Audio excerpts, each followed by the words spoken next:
Where does the drinking water come from? That is a very important question.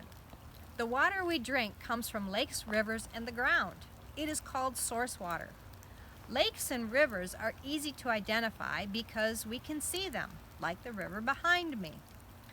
We can imagine a pipe that is put into the lake or river through which water is pumped out to be used as drinking water. Groundwater is very different. We cannot see it. There is water in the ground beneath our feet.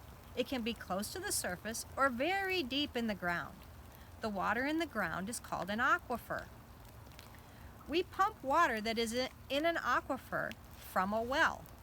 A well is like a straw placed into the ground to pull water out of the aquifer. An interesting fact about our source water is that it is recycled. This recycling is called the water cycle.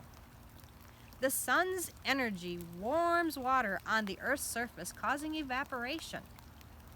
The water turns into vapor and rises upward, where it cools and water droplets form, creating clouds.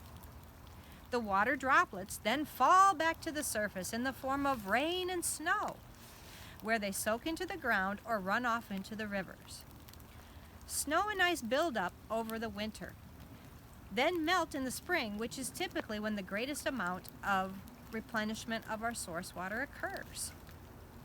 The recharge of aquifers is not equal everywhere, and in some cases can take hundreds or thousands of years. The same amount of water is not available everywhere and depends greatly on the geology. This is why water conservation is so important, and we do not want to waste water. Because we drink the water from our lakes, rivers, and groundwater, pollution prevention and source water protection are needed to keep us all healthy.